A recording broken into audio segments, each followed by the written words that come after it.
इतनी कम हो जाएगी कि दुनिया के चंद पैसों के बदले, दुनिया के चंद टकों के बदले अपने ईमान को बेच डालेगा, अपने ईमान का सौदा कर लेगा, अपने ईमान से समझौता कर लेगा, अपने ईमान से कंप्रोमाइज़ कर लेगा।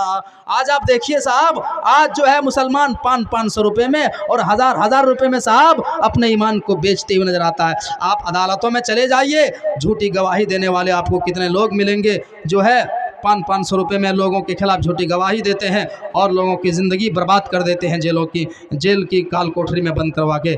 मेरे प्यारे साथियों, आज देख लीजिए, आज इलेक्शन के मौके पर मुसलमान 500 रुपये में बिक जाता है, 500 रुपये में अपना ईमान फ़रोख्त करता है।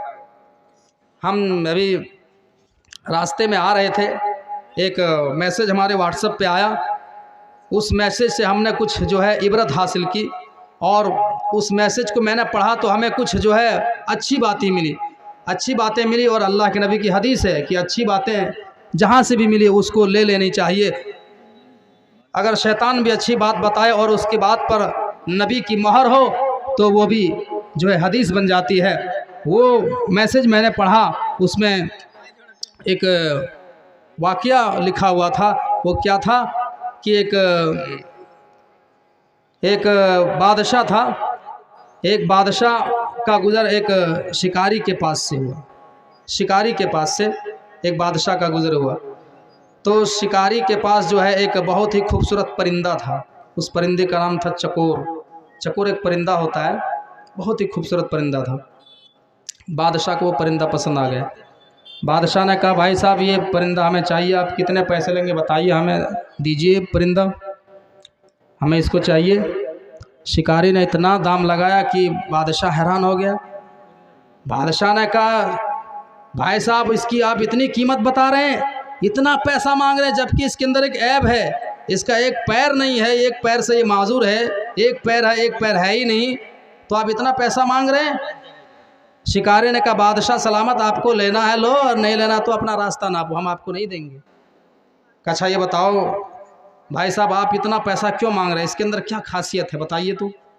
इसका एक पैर भी नहीं है, इसके अंदर ऐब है और आप बहुत ज़्यादा पैसा मांग रहे हैं। खूबसूरत है ठीक है, लेकिन इसके अंदर ऐब है, एक पैर नहीं है और आप बहुत ज़्यादा पैसा मांग रहे हैं। कहा इसके अंदर खासियत है, कुछ खुसूसियत है जिसकी वजह से मैं आपसे दाम मांग रहा हूँ। कहा क्या खुसूसियत है?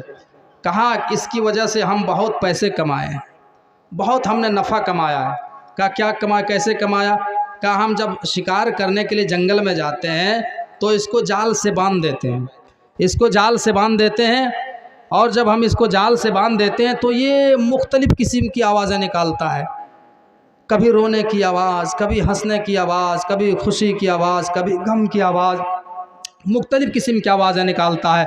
और उन आवाज़ों को सुन करके बहुत सारे चकोर आ जाते हैं जाल में और फंस जाते हैं, और फिर हम आराम से सारे चकोरों को पकड़ करके झोले में भर लेते हैं, और इससे हमने बहुत पैसे कमाए हैं, हमने बहुत मुनाफा हासिल किया है।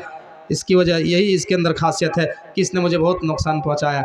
उस बादशाह ने जैसे ही ये बात सुनी, उस शिकारी से उस परिंदे को मुँह मांगा, पैसा देकर के उससे खरीदा, और खरीदने के बाद जैसे उस परिंदे को खरीदा, ऑन स्पॉट वहीं पर उस परिंदे को छुरी से ज़बह कर दिया, वहीं पे कत्ल कर दिया, वहीं पे उसको ख़त्म कर दिया।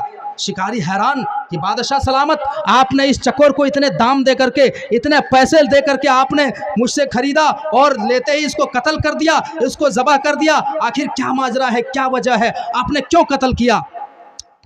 बादशाह सलामत जवाब देता है कि इस चकोर की सज़ा यही है कि उसको दुनिया में ज़िंदा रहने का 1 मिनट भी हक नहीं है, 1 मिनट भी इसको दुनिया में ज़िंदा रहने का हक हासिल नहीं है। कहा क्यों? कहा कि जो चकोर अपने मालिक की दलाली करे और अपने कौम से गद्दारी करे, अपने कौम को जाल में फंसवाए, अपने कौम को मुसीबत में डाले, ऐसे चकोर को दुनिया में जिंदा रहने का हक हासिल नहीं है। मेरे प्यारे साथियों, आज अपने मुआशरे के अंदर नज़र दौड़ाइए और अंदाज़ा लगाइए कितने ऐसे लोग हैं जो होते तो अपने हैं लेकिन दुश्मन के हाथों में लुटवा देते हैं, जो होते तो अपने मुसलमान होते हैं लेकिन पुलिस के हाथों में पकड़वा देते हैं, जो होते तो अपने हैं हुकूमत की दलाली करते हैं, जो होते तो अपने हैं पुलिस की चमचागिरी करते हैं, जो होते तो अपने ईमान वाले होते हैं, लेकिन हमारी खबरें हुकूमत के आले ओहदे पर जो बैठे हैं, आला ओहदे पर, वहाँ तक जो हमारी खबरें पहुँचाते हैं। मेरे प्यारे साथियों, आज मुसलमान इतना जो है गिर चुका है, अपने कौम को बर्बाद करने के लिए 500-500 रुपये और 1-1 हज़ार रुपये में अपना ईमान बेचता है। अल्लाह के नबी फरमाते हैं कि इतना खतरनाक दौर आ जाएगा कि जो इंसान मुसलमान जो है दुनिया के चंद पैसों के बदले, दुनिया के चंद टकों के बदले अपने ईमान को बेच डालेगा, अपने ईमान का सौदा कर लेगा। अल्लाह के नबी फरमाते हैं इतने फितने पैदा हो जाएंगे कि लोग पहाड़ की चोटियों में जा कर के अपनी ज़िंदगी गुजारना पसंद करेगा, लेकिन ये दौर देखना पसंद नहीं करेगा। अपने ईमान को बचाने के लिए इंसान राह फरार इख्तियार कर लेगा और पहाड़ के दामन में चला जाएगा और अपने ईमान को बचाने के लिए पहाड़ में रहना पसंद करेगा, लेकिन ये दौर देखना नहीं पसंद करेगा।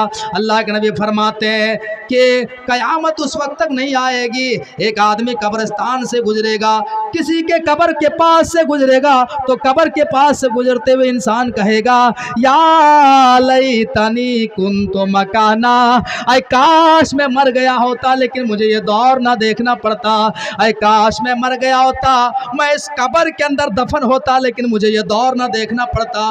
गौर करो मेरे भाइयों, कितने फितने पैदा हो जाएंगे, कितना खतरनाक दौर आ जाएगा कि इंसान मरना पसंद करेगा लेकिन ये दौर देखना पसंद नहीं करेगा। तो आज हम और आप जिस दौर में ज़िंदगी गुजार रहे हैं, ये फितनों का दौर है, यह आजमाइश का दौर है, कदम कदम पे फितना है। हमें और आपको फितनों से अपने दामन को बचाना है। तो हमने जो कुरान और हदीस की रोशनी में जो फार्मूले बताए हैं, मौजूदा दौर के फितनों में हमारे ऊपर जो जिम्मेदारियां हैं, जो हमने कुरान और हदीस की रोशनी में एक एक फार्मूला जो हमने आपके सामने बयान किया है, उसको जो है